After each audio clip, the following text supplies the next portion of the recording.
بسم الله الرحمن الرحيم وإذا سألك عبادي عني فإني قريب أجيب دعوة الداع إذا دعان فليستجيبوا لي وليؤمنوا بي لعلهم يرشدون. அல்லாஹ் ஜல்ல ஷானுஹு தனது மகத்தான பேரவர்களால் புனிதமான இந்த ஜும்மாவுடைய தினத்திலே இஸ்லாமிய புத்தாண்டின் முதலாம் ஜும்மாவிலே நம்ம எல்லாம் அவனுடைய புனித இல்லத்தில் ஒன்று கூட செய்து அவனது அன்பையும் அருளையும் பெற்றுக்கொள்ளக்கூடிய பாக்கியவான்களாக அல்லாஹ் நம்மை தேர்வு செய்து கொண்டான். அல்ஹம்துலில்லாஹி ஹம்தன் கஸீரன் தய்யிபன் முபாரக்கன் ஃபீஹ். கண்ணியத்துக்குரிய பெரியார்களே, சகோதரர்களே, அல்லாஹுடைய சுன்னத் என்று ஒன்று இருக்கிறது. நாம் அதிகப்படியாக நபி ஸல்லல்லாஹு அலைஹி வஸல்லம் சுன்னத்தை பற்றி தான் கேள்விப்பட்டிருக்கிறோம். அல்லாஹ் தன்னுடைய சுன்னத் என்றே குர்ஆனிலே குறிப்பிடுகிறான். வலன் தஜித லி சுன்னத்தில்லாஹி தப்தீலா வலன் தஜித லி சுன்னத்தில்லாஹி தஹ்வீலா. அல்லாஹுடைய சுன்னத்தை, வழிமுறையை நீங்கள் மாற்றத்துக்குரியதாக பெற்றுக்கொள்ள மாட்டீர்கள் என்று இந்த ஆயத்திலே அல்லாஹ் குறிப்பிடுகிறான். இந்த உலகத்தின் தோற்றத்தையும் இதன் இயக்கத்தையும் ஒரு நேரம் முடிவு பெறக்கூடிய நிலையையும் அல்லாஹு ஜல்ல ஷானுஹு தஆலா திட்டமிட்டு நோக்கினான், இயக்கிக் கொண்டிருக்கிறான், முடிக்கவும் இருக்கிறான். அல்லாஹுடைய இந்த துவக்கமும் இயக்கமும் முடிவும் என்ற இந்த நிலைகளில் எத்தனையோ வகையான வழிமுறைகளை அல்லாஹு ஜல்ல ஷானுஹு தஆலா நடைமுறைப்படுத்திக் கொண்டே இருக்கிறார். அல்லாஹுக்கு இந்த நடைமுறையெல்லாம் கட்டாய தேவையில்லை. இதா அராத ஷைஅன் அன் யகூல லஹு குன் ஃபயகுன். ஒன்றை ஆக வேண்டும், ஆக்க வேண்டும் என்று மட்டும் அல்லாஹ் நாடி விடுவானே ஆனால் ஆகு என்று கூறுவான். அந்த பொருள் ஒரு வினாடியில் ஆகிவிடும். அப்பேற்பட்ட வல்லமையும் குதிரத்தையும் தன்னிலே பெற்றிருக்கக்கூடிய அல்லாஹு ஜல்ல ஷானுஹு தஆலா எல்லா பொருள்களையும் சில நியதிகள், சில முறைகள் என்பதை முன்வைத்தே இவ்வுலகில் நடைமுறைப்படுத்திக் கொண்டிருக்கிறான் என்ற இந்த விஷயத்தை விசாலமாக கூறலாம். நான் அந்த விசால எல்லைக்கு போகாமல் குறுகிய நேரத்திலே ஒரு முக்கியமான விஷயத்தை தங்களுடைய மேலான சிந்தனை கொண்டு வர ஆசைக்கிறேன்.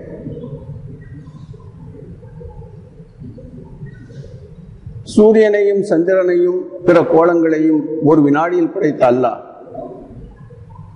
மனிதர்களை அவ்வாறு படைக்கவில்லை.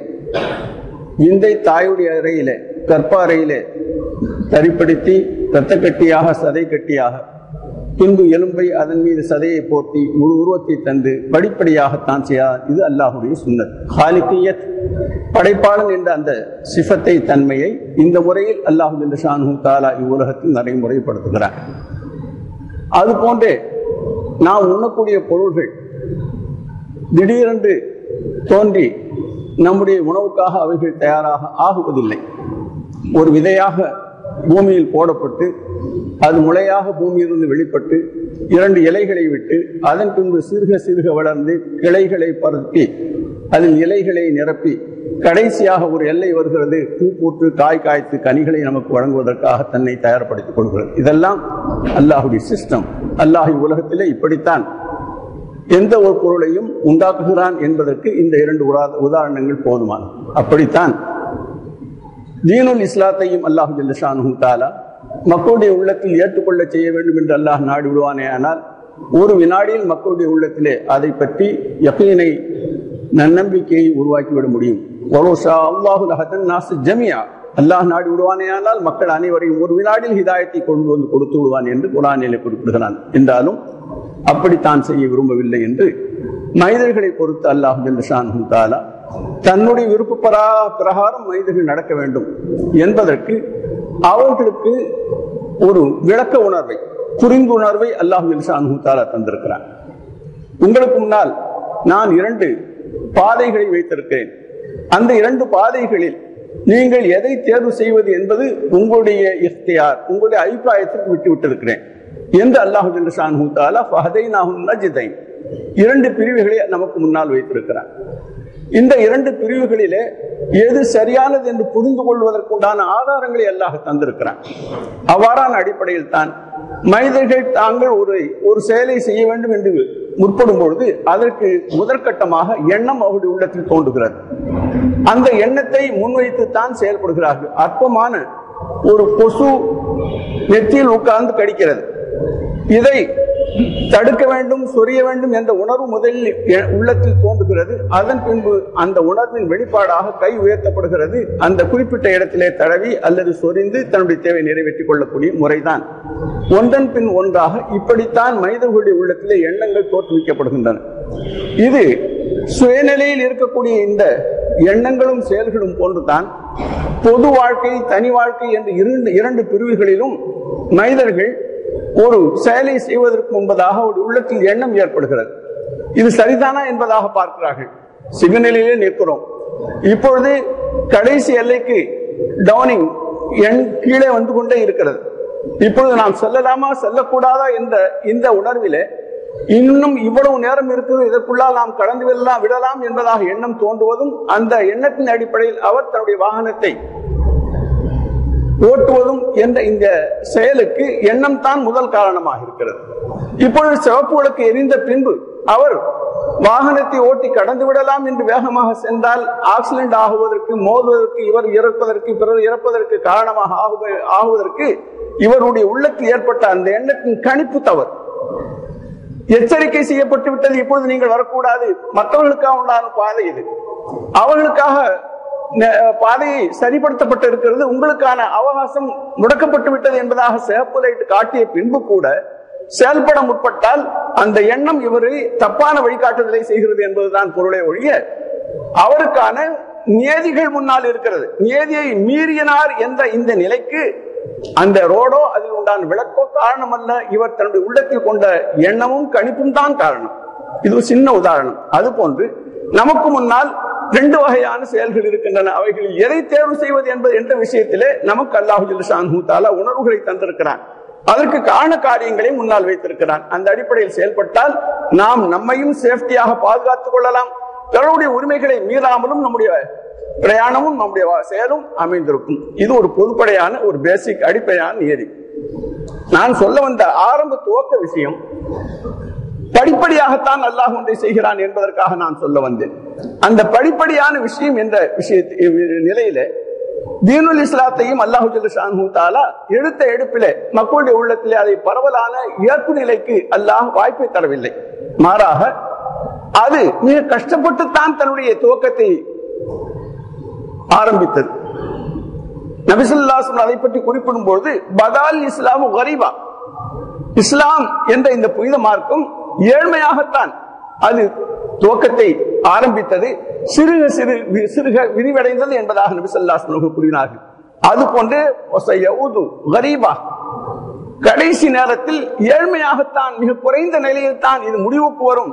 ஃபதூபாலில் குரபா, இந்த ஏழ்மை நிலைக்கு எவர்கள் எல்லாம் தோள் கொடுத்தார்களோ அவர்களுக்கு நன்மாராயம் உண்டாகட்டும் என்றும் நபி ஸல்லல்லாஹு அலைஹி வஸல்லம் இந்த ஹதீஸை முடிக்கிறார்கள். இப்பொழுது நான் சொல்ல வரக்கூடிய முக்கியமான விஷயம் என்னவென்றால், துவக்கத்திலே எதெல்லாம் நடந்தது என்பதை நாம் தெரியாததன் காரணமாக மத்திய நிலையிலோ வளர்ச்சியுற்ற நிலையிலோ அதற்கு பின்னால் என்னவெல்லாம் நடந்தது என்பதை தெரியாதவர்கள் அதை பற்றி கணிப்பது மிக சிரமம். ஒருவர் ஏழ்மையானவராக இருந்தார், அவரிடமிருந்த ஒரு சிறிய பூமியை விட்டுவிட்டு குவைத்துக்கு சென்றார். அங்கு சென்று அவருக்கு சரியான வேலை கிடைக்காமல் பல்வேறு துன்பங்களையும் கஷ்டங்களையும் அனுபவித்தார். இருப்பதற்கு இடமில்லை, சாப்பிடுவதற்கு போதுமான உணவில்லை, சௌகரியங்கள் இல்லை. இவ்வாறெல்லாம் கஷ்டப்பட்டவர் ஒரு குறிப்பிட்ட காலத்திற்கு பின்பு அவருடைய வாழ்க்கையில் ஒரு மலர்ச்சி ஏற்பட்டது. அதன் பின்பு அவர் மேலுக்கு வந்தார்.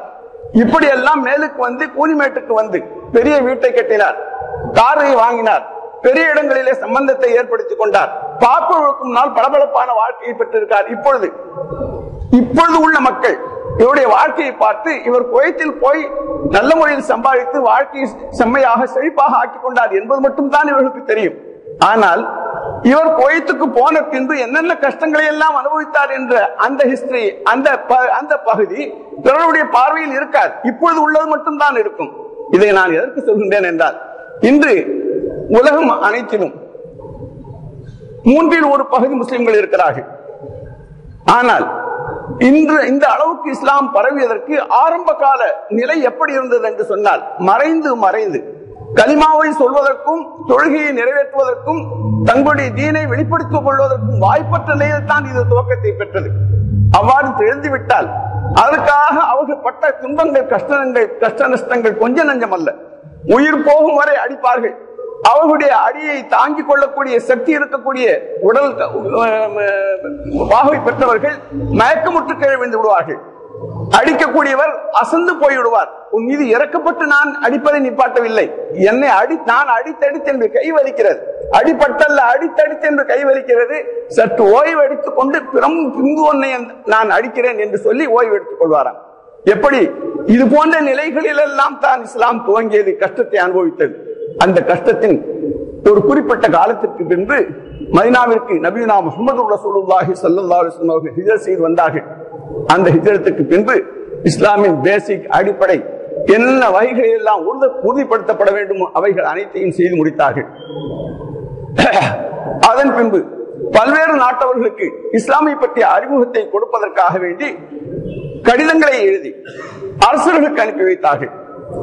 இவ்வாறெல்லாம் இஸ்லாமிய பிரச்சாரம் சிறுக வளர்ச்சி அடைந்து நபியுனா முஹம்மது ரசூலுல்லாஹி ஸல்லல்லாஹு அலைஹி வஸல்லம் அவருடைய காலத்தில் அவர்கள் உலகத்திலிருந்து மறு உலக பிரயாணத்தை பெற்ற போது 10 லட்சம் சதுர மைல்கள், கிலோமீட்டர்ல 10 லட்சம் சதுர மைல்கள், உலகமெல்லாம் 10 லட்சம் சதுர மைல்கள் இஸ்லாமியர்களுடைய ஆட்சிக்குள்ளால் வந்திருந்தது. நபி ஸல்லல்லாஹு அலைஹி வஸல்லம் பின்னால் அல்ல, அவர்களுடைய காலத்திலேயே இந்த கணக்கை சரித்திர ஆசிரியர்கள் குறிப்பேடு செய்கிறார்கள். அதன் பின்பு அபூபக்கர் சித்திக் ரலியல்லாஹு தஆலா அன்ஹு, அவர்களுக்கு பின் உமரே ஃபாரூக் ரலியல்லாஹு தஆலா அன்ஹு, அவர்களுக்கு பின்னால் உஸ்மான் கனி ரலியல்லாஹு தஆலா அன்ஹு, அவர்களுக்கு பின்னால் அலியுன் கர்ரமல்லாஹு வஜ்ஹஹு அவர்கள்.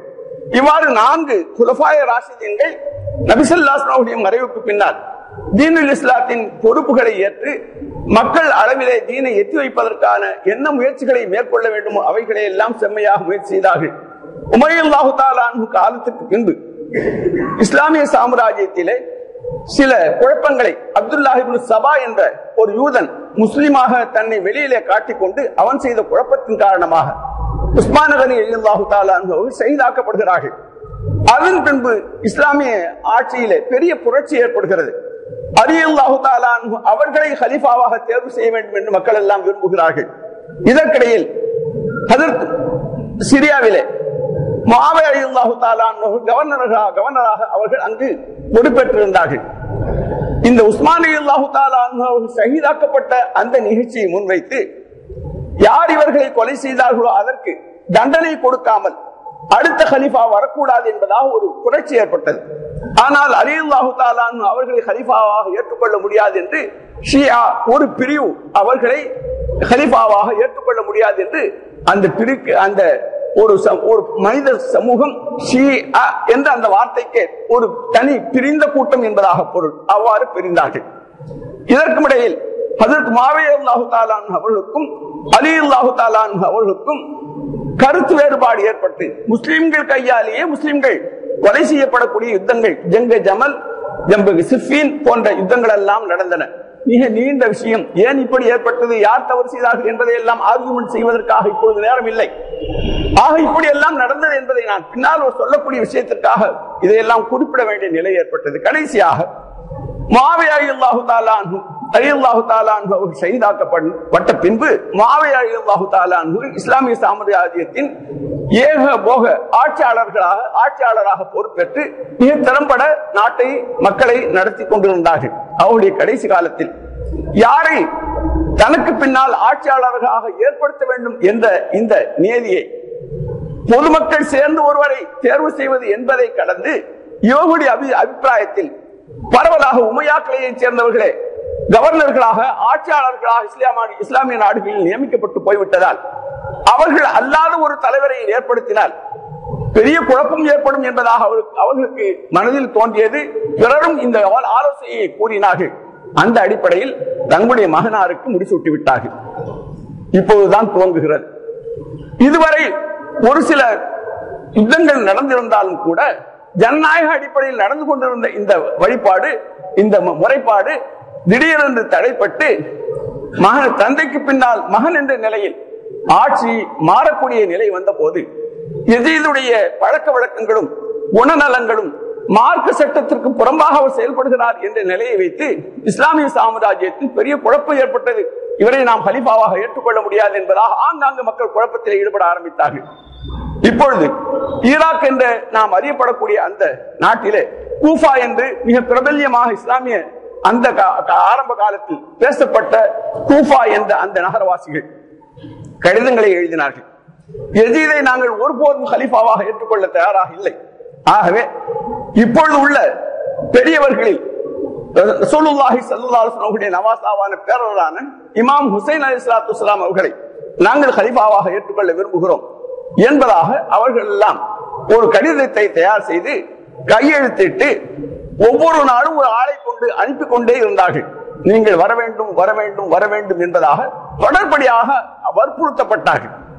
இந்த சூழ்நிலையில் இப்படி ஒரு தவறான மனிதனுடைய மன்னன் எவ்வாறு அவ்வாறு தான் குடிமக்கள் என்ற அடிப்படையில் மன்னன் நல்லவராக இருந்தால் மக்களும் நல்லவர்களாக ஆகுவார்கள் என்ற இந்த நிலையை வைத்து மக்களுடைய வாழ்வை தீனுடைய அடிப்படையில் ஆக்க வேண்டியது நம்முடைய பொறுப்பு என்பதாகவும் தான் தானே அதற்கு தகுதி என்று நினைக்காமல் மக்கள் எல்லாம் ஒன்று கூடி தன்னை அழைக்கும் பொழுது அதற்கு நான் தயாராக ஆகாவிட்டால் கிராமத்திலே அல்லாஹ் என்னை கேட்பான், என்னுடைய நானாவர்கள் என்னிடம் கேட்பார்கள் என்ற ஒரே உந்துதலின் காரணமாக ஹஜ்ரத் இமாம் ஹுசைன் அலைஹிஸ்ஸலாத்து வஸ்ஸலாம் அவர்கள் மதீனாவில் இருந்து புறப்பட்டு மக்காவுக்கு வருகிறார்கள். மக்காவில் இருந்து புறப்பட்டு ஈராக்குக்கு கூஃபாவுக்கு செல்வதற்காக பிரயாணமாக தயாராகி கொண்டிருக்கிறார்கள். அங்கு நடக்கக்கூடிய நிகழ்ச்சிகள் எல்லாம் சரியா சரியில்லையா என்பதாக தெரிந்து கொள்வதற்காக வேண்டி தன்னுடைய சிறிய தந்தையார் மகன் முஸ்லிம் இப்னு அகீல் என்ற ஒரு தன்னுடைய சச்சா மகனை அனுப்பி வைக்கிறார்கள் கூஃபாவுக்கு. அங்கு சென்று இந்த மக்கள் கடிதம் எழுதுவதெல்லாம் சரிதானா என்பதை நீங்கள் பார்த்து வந்து சொல்லுங்கள் என்பதாக சொல்லி அனுப்புகிறார்கள். அவ்வாறு அங்கு சென்று பார்ப்பதற்காக சென்ற முஸ்லிம் அகீல் அவர்களுடைய கையிலே சென்ற முதல் தினத்திலேயே 12,000 பேர் பையத் செய்கிறார்கள். இமாம் ஹுசைன் அலைஹிஸ்ஸலாத்து வஸ்ஸலாம் அவர்கள் தான் கலீஃபாவாக இருப்பதற்கு தகுதி உள்ளவர்கள், ஆகவே அவர்களை நாங்கள் கலீஃபாவாக ஏற்றுக்கொள்கிறோம் என்று ஒரே நாளிலே 12,000 பேரை பையத் செய்கிறார்கள். இந்த தகவலை அங்கிருந்து அவர்கள் எழுதி அனுப்புகிறார்கள். இதற்கிடையில் யசீதுக்கு தகவல் செல்கிறது, இவ்வாறு இமாம் ஹுசைன் அலைஹிஸ்ஸலாத்து வஸ்ஸலாம் அவருடைய சிறிய தந்தையாரின் மகனார் வந்து உங்களுக்கு புறம்பான ஒரு சூழ்நிலையை உருவாக்கி இருக்கிறார் என்று அங்கு தகவல் சென்று அவர் கவர்னரை அனுப்பி அவருக்கு முஸ்லிம் அகீல் அவர்களுடைய கையில யாரெல்லாம் பையத் செய்தார்களோ அவர்கள் எந்த வீட்டிலே தங்கி இருக்கிறார்களோ இவைகளை எல்லாம் துப்பு தெரிந்து அந்த வீட்டை உடையவரையும் கொலை செய்தார், முஸ்லிம் அவர்களையும் கொலை செய்கிறார். யாரெல்லாம் பையத் செய்து கொடுத்தார்களோ அவர்களுக்கெல்லாம் பயத்தை உண்டாக்குவதற்காக வேண்டி என்ன முறைகளில் வாளை பயன்படுத்த முடியுமோ அதிகாரத்தை பயன்படுத்த முடியுமோ அவ்வாறெல்லாம் செய்து தன்னுடைய கட்டுப்பாட்டுக்குள்ளால் கூஃபாவை கொண்டு வந்து விடுகிறார். இந்த தகவல்கள் எல்லாம் இன்று போன்று செல்போனும் இல்லை, உடனடியாக தகவல் வருவதற்கு வாய்ப்பில்லை. இமாம் ஹுசைன் அலைஹிஸ்ஸலாத்து வஸ்ஸலாம் பிரயாணம் செய்து சென்று கொண்டே இருக்கிறார்கள். ஃபுராத் என்ற நதி எல்லை அங்கு வந்து இந்த கரையிலே இவர்கள் தங்குகிறார்கள்.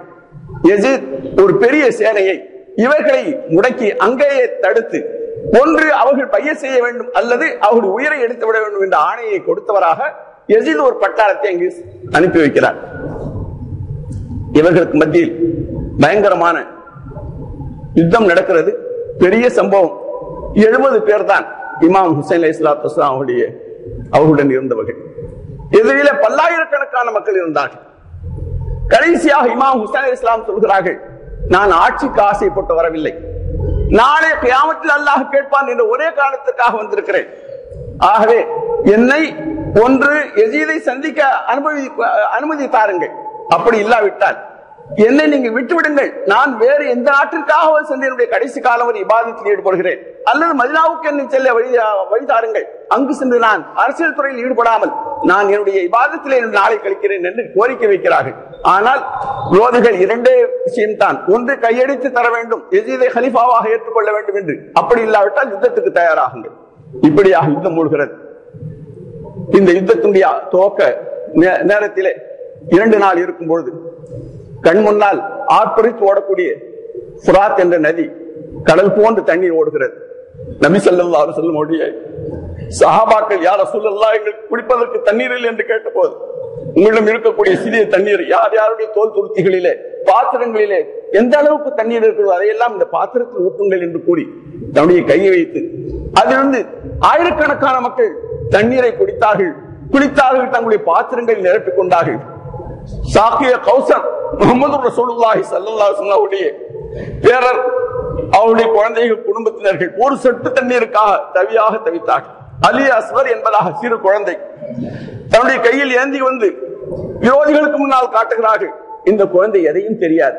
என்னிடம் தண்ணீர், நான் குடிப்பதற்காக நீங்கள் தண்ணீர் தர வேண்டாம். இந்த குழந்தையுடைய வாயில அழுவதற்கு, நாக்கை புரட்டுவதற்கு நாவிலே எச்சில் இல்லை.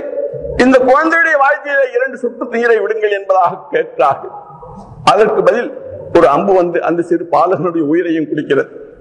இப்படியாக கடைசி வரை இமாம் ஹுசைன் அலைஹிஸ்ஸலாத்து வஸ்ஸலாம் அவர்கள் 43 ஈட்டி காயங்கள், 33 ஈட்டிய காயங்களும் 43 வாழ் காயங்களும், எண்ணிலடங்காத அம்புகளுடைய குத்தல் அவர்களுடைய உடம்பில் இருந்த நிலையில் முதலில் வலதுகரம் வெட்டப்படுகிறது.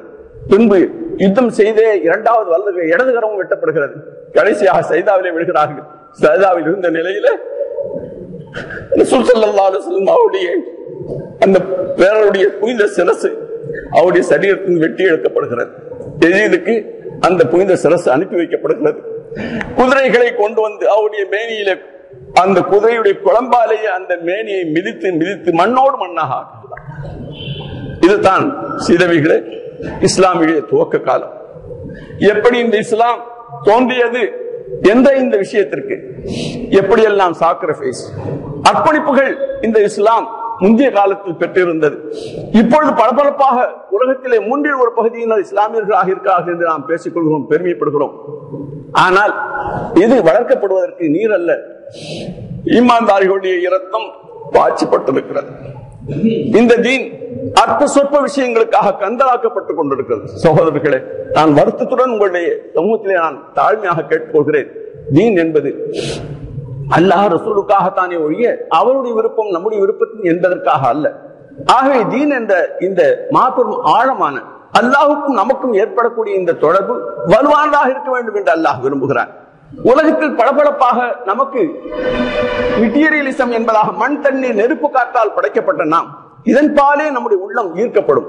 இதை சாப்பிட வேண்டும், இதை குடிக்க வேண்டும், இதை அனுபவிக்க வேண்டும், இதுதான் நம்முடைய உள்ளத்திலே பெரிதாக தெரியும். ஆனால் திடீரென்று மூத்தாக ஆகிவிட்டால் இந்த பளபளப்பான வாழ்வு நமக்கு முன்னால் இருக்காது. அதன் பின்பு நம்முடைய வாழ்வு என்பது மறுமை வாழ்வை கொண்டு இதா மாத்தல் இன்சான் காமத்து கியாமத்து, எந்த வினாடி மனிதன் இறந்து விடுகிறானோ அந்த வினாடி அவனுக்கான கியாமத்து நிலைப்பட்டு விட்டது என்பதாக செல்லாது சொல்கிறார்கள். நாம் மூத்தானால் கியாமத் என்ற வாசலில் தான் நாம் நுழைய இருக்கிறோம். ஆகவே இவ்வளவு பாடுபட்டு வளர்த்த தீன் அற்ப சொற்ப காரணங்களுக்காக வேண்டி நம்முடைய கையாலேயே அழிக்கப்படுவது என்பது நியாயம் அல்ல. தலையில் தொப்பி போடவில்லை, விரலை ஆட்டுகிறார்கள், 8 ரக்காத்து தான் தொழுது, இதெல்லாம் அசல் தீன். இது ஒரு பெரிய பிரச்சனையே அல்ல. ஏதோ ஒரு அற்ப சொற்ப விஷயங்கள். நம்முடைய மூதாதையர்கள் எல்லாம் 8 ரக்காத்துக்கு முன்னால் 20 ரக்காத்து பெருசா சின்னதா? 20க்குள்ளால் 8 இருக்கிறதா இல்லையா? அப்பேற்பட்ட 8 ரக்காத்து தான் தொழ வேண்டும் என்று என்ன கட்டாயம்? 20 ரக்காத்து தொழுதவர்கள் எல்லாம் நரகத்துக்காக போய்விடுவார்கள். எது போன்ற தியாகத்திற்காக வேண்டிய மக்கள் தங்களுடைய நெஞ்சை தந்தார்களோ, உயிரை தந்தார்களோ, அது 20 ரக்காத்துக்காகவும் 8 ரக்காத்துக்கு எனர்ஜியும் நம்முடைய செல்வமும் நம்முடைய பேச்சுவார்த்தைகளும் குடும்ப தொடர்புகள் எல்லாம் அறுக்கப்படுவது என்பது எந்த வகையில் நியாயம்? யோசித்து பாருங்கள். இவைகள் எல்லாம் முக்கிய விஷயங்கள் அல்ல. இதற்கு முக்கியத்துவம் தரவே கூடாது. நாம் நம்முடைய உள்ள முன்னோர்கள் எந்த வாழ்க்கையை வாழ்ந்து சென்றார்களோ அதை அடிப்படையாக வைத்து வாழ்ந்தாலே பெருசு. நமக்கு புதிய தஹ்கீகாத், இதை ஆய்வு செய்து மார்க்கத்தை ஒன்று புதுசாக சொல்ல வேண்டும் என்ற அவசியம் இல்லை. பிரியாணி தயார் செய்து வைக்கப்பட்டிருக்கிறது, தட்டையை கழுவி உட்கார்ந்து சாப்பிட்டாலே பெருசு. நான் பிரியாணியை தயார் செய்வேன் என்று உட்கார்ந்து கண்டதையும் அதில் கொட்டி இருக்கிற சாப்பாட்டையும் அரிசியும் பாடுபடுத்துவது என்பது எந்த தியாகத்தின் அடிப்படையில் உருவாக்கப்பட்ட இந்த இஸ்லாமை நம்முடைய கையாலே அழிப்பது என்பதற்கு மறுபொருள். ஒரு கவிஞர் கூறுகிறார், வெளியிலிருந்து யாரும் வந்து இந்த வீட்டை தீ வைத்து பற்ற வைக்கவில்லை, இந்த வீட்டில் இருந்த விளக்கின் மூலமாகத்தான் இந்த வீடு பற்றி கொண்டு இருக்கிறது என்று சொல்கிறார்கள். அது போன்ற தான் இன்று இருக்கிறோம். நம்முடைய நாட்டின் சூழ்நிலை, நாம் கலந்து வாழக்கூடிய முறைகள் இங்கெல்லாம் பார்க்கிறார்கள். மக்கள் காலையில் எழும்பொழுது நபி ஸல்லல்லாஹு அலைஹி வஸல்லம் சொன்னார்கள், என்னுடைய சஹாபாக்களிலே பலர் இந்த இரவிலே தூங்க செல்லும் போது மூமினாக சென்றார்கள், காலையில் கண் விழிக்கும் போது காசிராக கண் விழித்தார்கள் என்று சொன்னார்கள். அதிர்ச்சி அடைந்த சஹாபாக்கள், யா ரசூலல்லாஹ், நாங்கள் எந்த சிலையும் வணங்கவில்லை, எப்படி நாங்கள் காசிராக கண் விழித்தோம் என்று கேட்ட போது, இந்த இரவு மழை பொழிந்தது, இந்த நட்சத்திரத்தின் காரணமாக இதன் காரணமாக மழை பொழிந்தது என்று எவர்கள் எல்லாம் சொன்னார்கள் ஈமானை பறிகொடுத்தார்கள் என்று சொன்னார்கள். அது போன்று நம்மை அறியாமல் கூடிய கலிமாக்கள் வார்த்தைகள் நம்முடைய வாயிலே வந்து விடுகிறது. ஆனால் சுமூக தொழுத பின்பு லா இலாஹ இல்லல்லாஹ் லா இலாஹ இல்லல்லாஹ் என்று அதற்கு பின்னால் சுன்னத் இல்லை.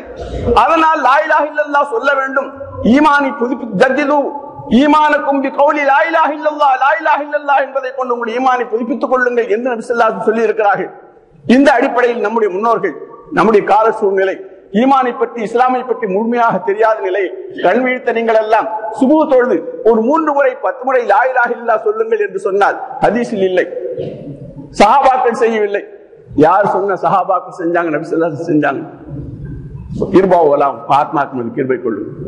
இங்க உள்ள சூழ்நிலை என்ன, நம்முடைய பழக்க வழக்கம் என்ன? ஈமானை புதுப்பித்து செல்வதற்காக யாராவது தனியா வந்து உட்கார்ந்து பள்ளியாவது மதீனா முனவ்வராவுல சஹாபாக்கள் எல்லாம் ஒன்று கூடிய கூட்டம் கூட்டமா உட்கார்ந்து லா இலாஹ இல்லல்லாஹ் சொன்னாங்க. அப்படி நம்ம சொல்லிட்டு உட்கார்ந்து இருக்கும். சுபூ தொழுதுட்டு போகும்போது ஈமான் புதுப்பிச்சுட்டு போங்க. அசருக்கு பின்னால சுன்னத் இல்லை. அசர் தொழுதுக்கு பின்னால் லா இலாஹ இல்லல்லாஹ் சொன்னா இதான் தப்பா? லா இலாஹ இல்லல்லாஹ் சொன்னா நரகத்துக்கா போவாங்க? சாதாரணமான விஷயம். இதை நம்ம தக்கத்து போடலாமா? இறந்து போயிட்டாங்க, கபூர்ல இருந்து துவா செய்யறாங்க. பணத்தை சேர்த்து வைத்து தகப்பன் செத்து விட்டார்.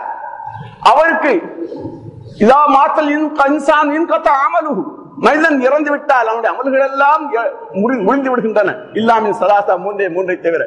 அதில் வந்து அவள் விட்ட அவருடைய சாலிகான பிள்ளைகள் ஏதோ லகு, வெறும் சாலிகான பிள்ளை என்று சொல்லவில்லை, அந்த இறந்தவருக்காக பிரார்த்தனை செய்கிறாரே துவா செய்கிறாரே என்ற வார்த்தையை சேர்த்து சொல்கிறார்கள். இறந்தவருக்கு துவா செய்வது என்ற வார்த்தை இல்லை, அது வருகிறதா இல்லையா? இந்த துவாவை யாருக்கு தெரியும்? என்ன துவா அல்லாஹ்விடம் கேட்பது என்பது நமக்கு தெரியுமா? இப்பொழுது ஹஜ்ரத் அவர்களோ நீங்கள் ஊரில் வைத்திருக்கக்கூடிய அதுக்கான தகுதி அவர்களோ துவா செய்தால் அது தப்பா? நமக்கு செய்ய தெரியாத ஒன்றை அவர்கள் துவா கேட்கிறார்கள், நாம் ஆமீன் என்று சொல்கிறோம், இதுவும் தப்பா? அந்த இறந்து போனவருக்கு மட்டும் துவா செய்து விட்டு வந்தால் எத்தனை பேர் அங்கு அடக்கப்பட்டு இருக்கிறார்கள், தவித்துக் கொண்டிருக்கிறார்கள். இறந்தவர்களை பற்றி நபி ஸல்லல்லாஹு அலைஹி வஸல்லம் சொல்லும்போது நடுக்கடலில் ஒரு மரக்கலம் உடைந்து விட்டது, ஒரு பலகைக்காக வேண்டிய எவ்வாறு மனிதர்கள் தவித்துக் கொண்டிருப்பார்கள், அது போன்று மௌத்தாக்கள் எல்லாம் கபரிலே எனக்கு யாராவது சவாபை அனுப்ப மாட்டார்கள் என்று தவித்துக் கொண்டிருக்கிறார்கள். அப்பொழுது வெளியே வரும்போது அங்கு ஒரு துவா ஓதுகிறார்கள். முன்னோர்கள் தப்பா செஞ்சாங்களா? இது தப்பா? இது மனசாட்சிக்கு உள்ளால வச்சு கேளுங்க. நபி ஸல்லல்லாஹு அலைஹி வஸல்லம் செய்யல, சஹாபா யார் சொன்னாங்க? நபி ஸல்லல்லாஹு அலைஹி வஸல்லம் செஞ்சாங்கன்னு யார் சொன்னா? இது செய்யறது தப்பா? இப்படி செய்தால் நரகத்துக்கு போவார்களா? நம்மை பெற்று வளர்த்து ஆளாக்கி தாய் தந்தைகள் அங்கு தவித்துக் கொண்டிருக்கிறார்கள். நாம் துவா கேட்கவில்லை. அதற்காக துவா கேட்கும் போது ஆமீன் சொன்னால் இது பிதஅத் என்று சொன்னால் நரகத்துக்கு போகக்கூடிய பிதஅத்தா? பிதஅத் ஹஸனா பிதஅத் ஸய்யா என்பதாக இருக்கிறது. இவ்வாறு சில்லறை விஷயங்களிலே உயிரை கொடுத்து வளர்த்த இந்த தீனை பாழ்படுத்துவதற்கு நாமே காரணமாக இருக்கக்கூடாது.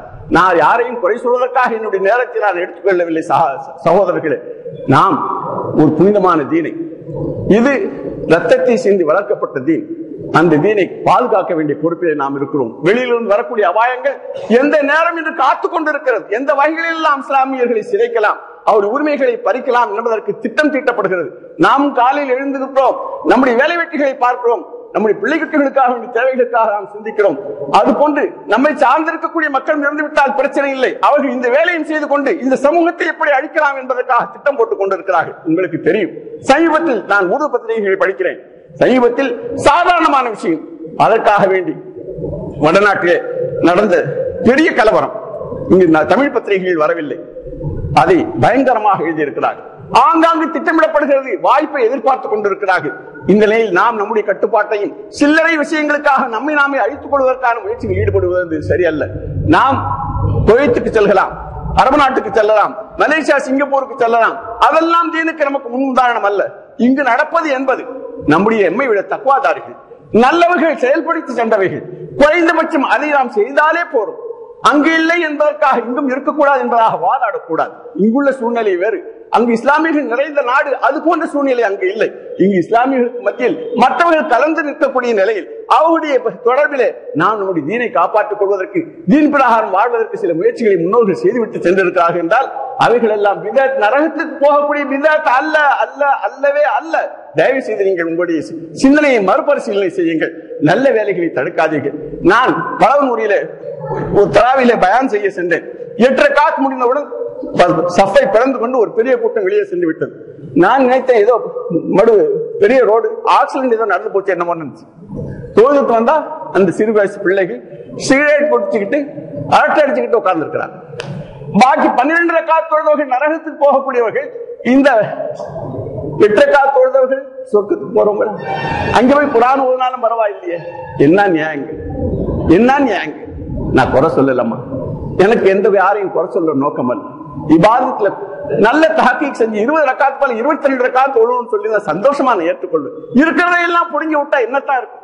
வேற இருந்து சட்டையை புடுங்கியாச்சு, பனியனை புடுங்கியாச்சு, கைலியை புடுங்க, பொட்டுக்கோமனா போட்டு இருக்கேன், அதையும் புடுங்கி விட்டா என்ன? தயவு செய்து இது போன்ற விஷயங்கள் நம்முடைய சிந்தனையை நாம் செலுத்த வேண்டாம். எது நல்லவைகள் நடக்கிறதோ அவைகளுக்கு நீங்கள் எல்லாம் ஒத்துழைப்பு சாருங்கள். இதுதான் இஸ்லாம். இது போன்ற இஸ்லாமித்தான் நபியுனா முஹம்மது ரசூலுல்லாஹி ஸல்லல்லாஹு அலைஹி வஸல்லம் மக்களுக்கு அறிமுகம் செய்து வைத்தார்கள். அதை பாதுகாப்பதற்குத்தான் முன்னோர்கள் எல்லாம் தங்களுடைய ரத்தத்தை இதற்காக வேண்டி சிந்தினார்கள். எல்லா தியாகங்களையும் செய்தார்கள். அந்த தியாகங்களை செய்ய வேண்டிய நிலைக்கு நாம் இல்லாவிட்டாலும் இருக்கக்கூடியதையாவது பறி கொடுக்காமல் பாதுகாப்பதற்கு தாங்கள் எல்லாம் மனதார வர வேண்டும். குறை சொல்வதற்காக நான் இதை சொல்லவில்லை. தயவு செய்து என்னை நீங்கள் மன்னியுங்கள். இதை சொல்லாமல் இருந்தால் அல்லாஹ் என்னை கேட்பான் என்பதற்காக வேண்டி நான் கெஞ்சி கேட்டுக்கொள்கிறேன். யாரையும் குற்றச்சாட்டு சொல்வதற்காக, குறை சொல்வதற்காக அல்ல, நியாயம் இதுதான் என்பதை சொல்வதுதான் என்னுடைய நோக்கம். கருணையுள்ள ரஹ்மானே, உன்னுடைய தீனில் நாங்கள் கேட்காமல் எங்களை பிறக்க வைத்தரப்பே. உன்னுடைய நபிமார்களும் வலிமார்களும் சஹாபாக்களும் இந்த தீனை எப்படியெல்லாம் வளமாக ஆக்க வேண்டும் என்பதற்காக தங்களுடைய எண்ணுயிரையும் தங்களுடைய சுகதுக்கங்களை எல்லாம் தியாகம் செய்து வளர்த்தார்களோ அந்த தீனை மதிக்கக்கூடிய உணர்வை எங்களுடைய உள்ளத்தில் பதிய வைத்து அருள் புரிவாயா. எங்களுடைய சந்ததிய கியாமத் நாள் வரை ஈமான்தாரிகளாக வாழ வைத்து அருள் புரிவாயா. கருணையுள்ள ரஹ்மானே, எங்களுக்கு மத்தியில் இதற்கான உணர்வுகள் ஏற்படாமல் எங்களை பாதுகாத்தருள்வாயா. நப்சு ஷைத்தானுடைய தீங்கி விட்டும் பாதுகாத்தருள்வாயா. கருணையுள்ள ரஹ்மானே, எங்களுடைய வியாதிஸ்தர்களுக்கு சம்பூர்ணமான ஆஃபியத்தை தந்தருள்வாயா. கருணையுள்ள ரஹ்மானே, எங்களுடைய கடன்களை எல்லாம் நிறைவேற்றி அருள் புரிவாயா. எங்களுடைய வீடு உண்டான குமர்களுக்கு சாலிகான ஜோடுகளை ஏற்படுத்தி இலகுவான காரியங்கள் நிறைவேற்றி தந்தருள்வாயா. அவுலாது இல்லாதவர்களுக்கு அவுலாதை அருள் புரிவாயா.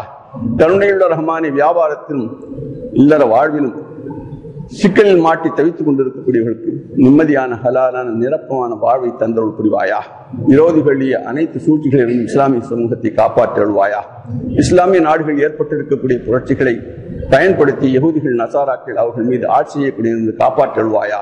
அவர்களே ஆண்டு கொள்ளக்கூடிய சூழ்நிலையை உருவாக்கி தந்தருள் புரிவாயா. கருணையுள்ள ரஹ்மானே, இந்த முஹர்ரம் மாதத்திலே உடைய ரசூலுடைய பேரர் எவ்வாறு சிதைக்கப்பட்டு அணு அணுவாக அவர்கள் பல்வேறு துன்பங்களுக்கு உள்ளாக்கப்பட்டு தீனை காப்பாற்றுவதற்காக வேண்டி தன் இன்னுரை அவர்கள் அர்ப்பணம் செய்தார்களோ அதை மதித்து அந்த அடிப்படையில் தீனை காப்பாற்றக்கூடிய உணர்வை எங்களுடைய உள்ளத்தின் ஆழத்தில் பதித்து தருவாயா.